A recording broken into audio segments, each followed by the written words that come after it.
When we flip over the pages of history and reach the 12th century, what is it that we see? The Sultan of Ghor, Muhammad Ghori, armed with a sword, on the rampage, looting and killing. His foremost desire was to see Ghor become the richest country in the world and be known far and wide as the Sone Ki Chiriya, the Golden Bird. This was what India was famously called at that time. Now his greedy gaze was focused on Delhi, on the throne of which was seated Prithviraj Chauhan, a valiant warrior.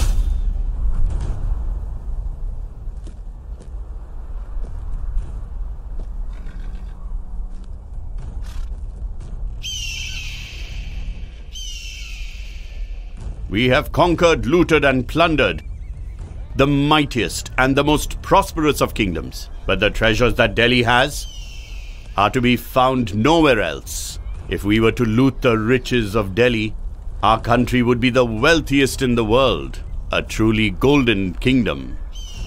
Excuse me, Sultan. Allow me to remind you that the ruler of Delhi is Prithviraj Chauhan, unparalleled in the field of combat. Stories say he is impossible to defeat. We shall take up this challenge and see whether it is true he is such a great warrior. Commander-in-Chief, make preparations to invade Delhi. News of the impending attack reaches the court of Prithviraj Chauhan.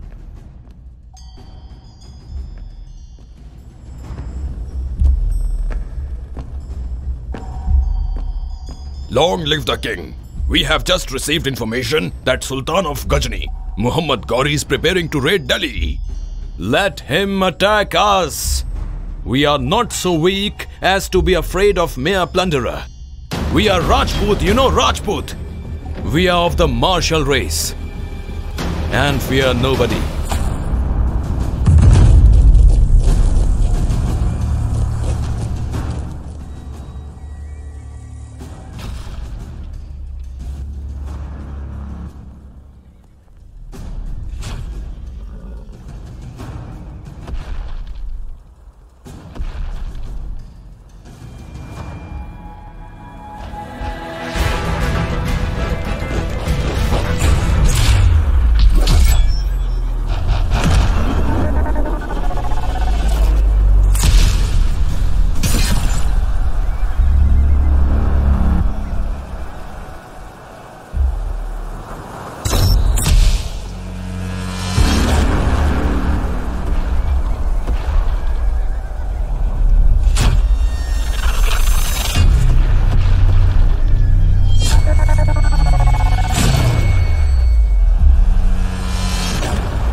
Before Prithviraj Chauhan, head bowed, pleading for mercy.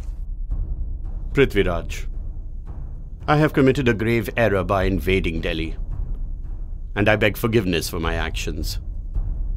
I have heard that the Emperor of Hindustan has the generosity to forgive his enemies. You have heard right, Muhammad Ghori. We do not strike an unarmed man, even if he is our enemy. We will surely forgive you, but only on one condition. You have to pledge that you never ever think of invading my kingdom again. I make you a promise that I will never attempt to cause any harm to your kingdom. Maharaj, I'm just the royal poet, but I feel you should not pardon Ghori, but that he should be sentenced to death. Chandar Bardai, you are court's poet as well as my friend.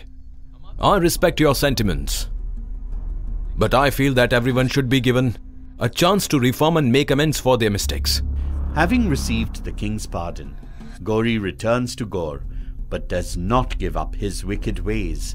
He weaves plot after plot, planning and scheming to lay his hands on the riches of Delhi. Soon the heroic tales of Prithviraj's valor reach Sanyogita, daughter of Jayachand, the king of Kannauj.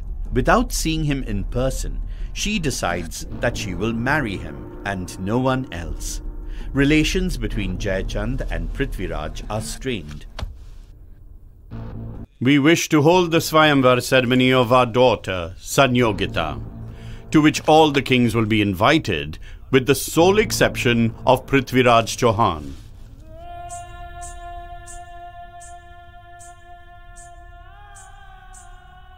Father, Prithviraj Chauhan has made a place for himself in my heart, and I have decided to marry no one else but him. You have to invite him to the Swayamvar. That is impossible. It cannot happen, ever. My enemy can never be your betrothed. Upon seeing her father's attitude, Sanyogita leaves the court and retreats to her room, in which she declares her love for him and invites him to her Swayamvar ceremony. My salutations to you, O King. The Princess of Kannauj, Sanyogita, has sent you this invitation letter to you, my lord. Return to Kannauj and tell your princess that I accept her proposal. In the meanwhile, Jayachand is busy making preparations for the Swayamvar. Get a statue of Prithviraj made and place it at the entrance of my palace, so that all who participate may see that I have him as a gatekeeper.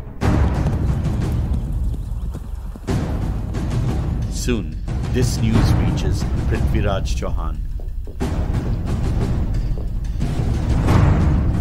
O King, we have received information that Jayachand has installed your statue at the gate of his palace. He has reduced your status to a mere guard. The impudence of that man!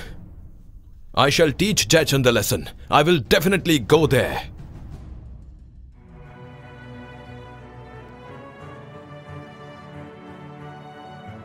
The day of Sanyogita's Swayamvar dawns, and many kings present themselves on the occasion.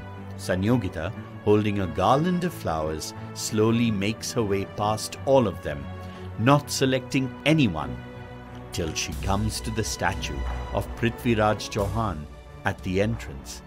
She pauses there. This is the image of my beloved Prithviraj Chauhan, whom I have already accepted as my husband. Let me garland him.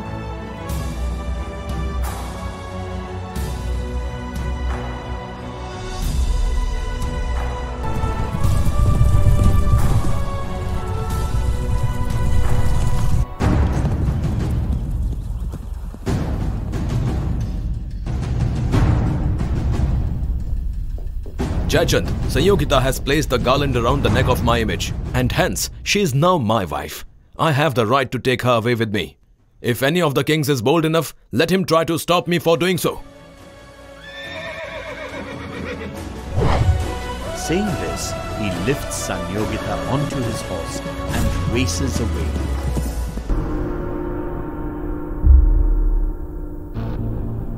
Prithviraj Chauhan has humiliated me in front of everyone. I will go to any length to make sure he pays a very heavy penalty for this. Forgive me, Maharaj, but we cannot confront him without a strong ally. There is someone who can assist us in this task. The Sultan of Gaur, Muhammad Gauri. I will form an alliance with Gauri and we will defeat Prithviraj Chauhan, and I will become the ruler of Delhi. Minister, make arrangements to convey my proposal to Gauri.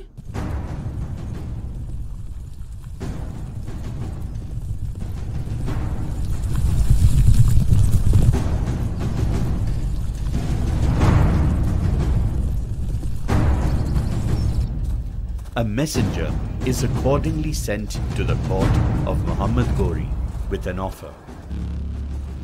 Sultan, the King of Kannauj, Maharaja Jayachand, wishes to extend a hand of friendship towards you. If you invade Delhi and attack Prithviraj Chauhan, our troops will give you full support in battle. You can have all the wealth of Delhi, while Maharaj Jayachand will seat himself on its throne.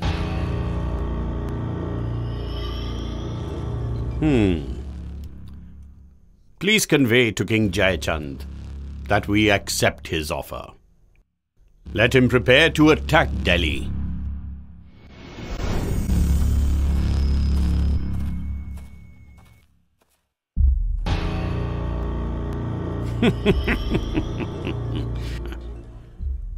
No matter how strong a person may be, treason, always makes them weak. It is the rift between these two that will be the road of my success.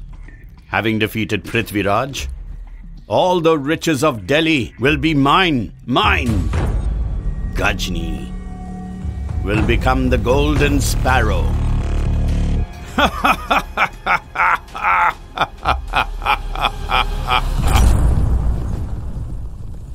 Gauri and Jaichand together lead a huge army to attack Prithviraj Chauhan. The immensity of the forces seem to engulf Delhi.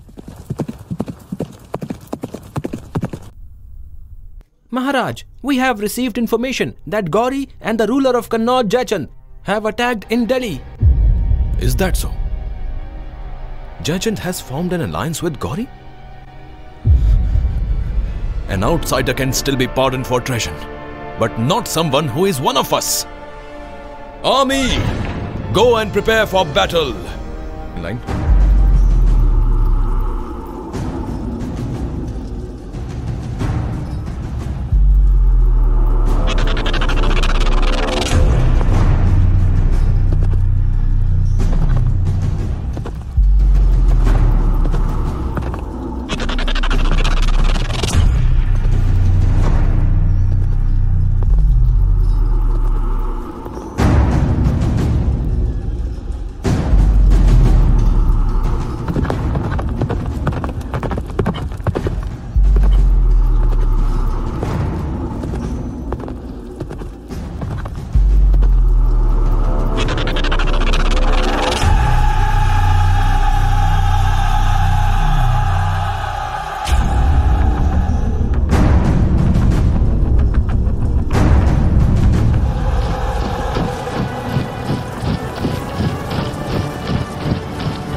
Muhammad Gauri, I have kept my word, and now you must keep your word and make me the ruler of Delhi.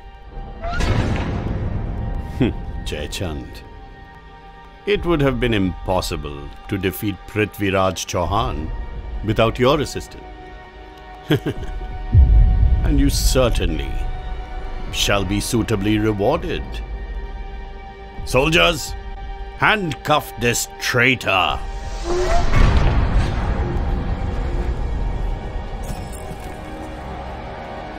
Gauri, what are you doing? You know you got this victory because of me. You can't betray me like this. Jaichand, do you not understand that my victory was due to your treachery? Whoever betrays his own country will never hesitate to even betray me either. Soldiers, behead this man and display it in the public square with the words, "Traitor Jaichand." Gauri has Jaichand executed in the city square and seizes all the riches of Delhi.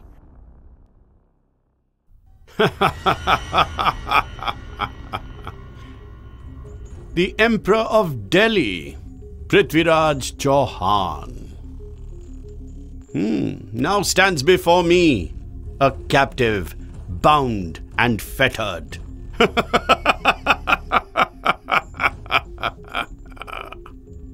Prithviraj, I too am willing to pardon you, if you agree to remain my vassal. My name is Prithviraj Chauhan. It is better for me to embrace death than be a vassal, you know. You silly.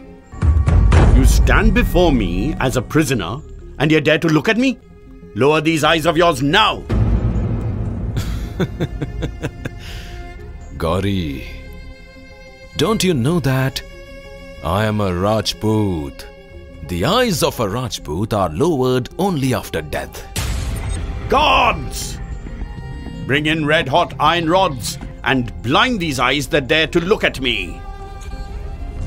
Prithviraj is blinded with red-hot iron. We shall not execute him so fast or easily. Take him away to the dungeons.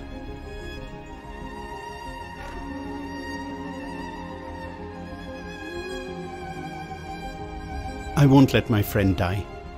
To save his life, I will go to Ghajni.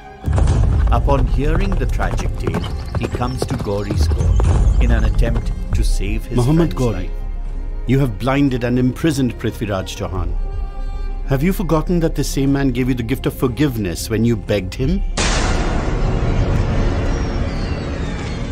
Gods, tie this man up and throw him into the dungeons with his friend.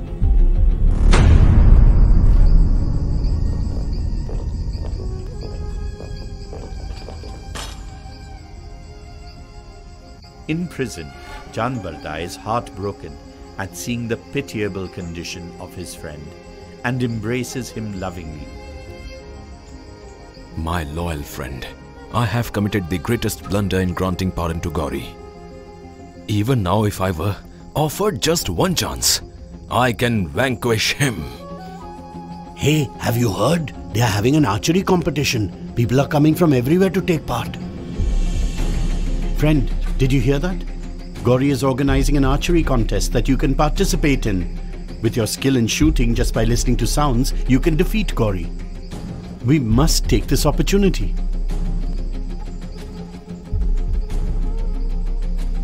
Chandarbardai, don't you know that I have been blinded by him now? So in these circumstances, how archery is possible? My king, just wait and watch.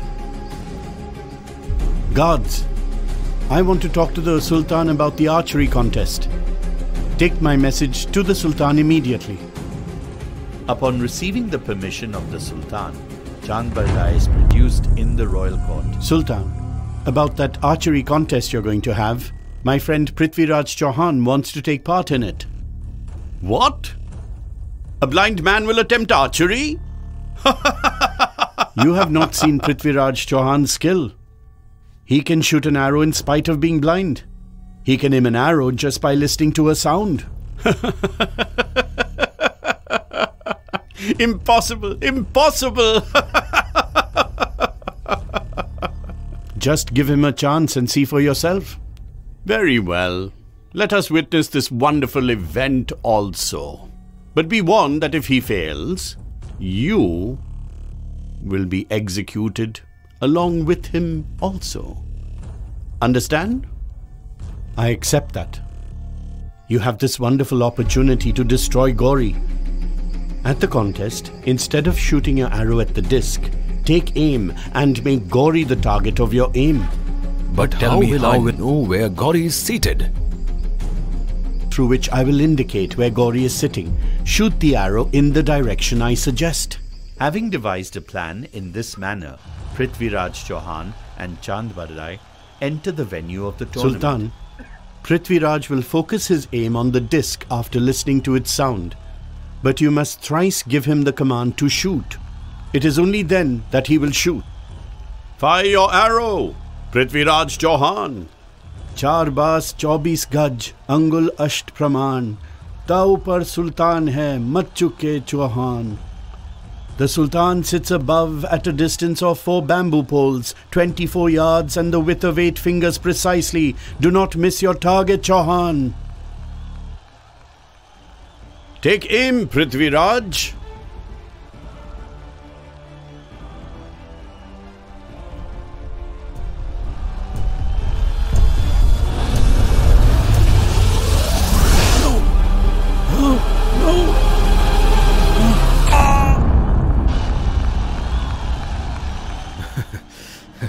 I have avenged my defeat, Chandar Bardai.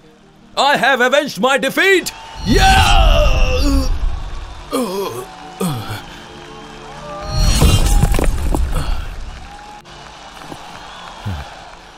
Death is far better than humiliation. It is better to die an honorable death than to die in the hands of an enemy.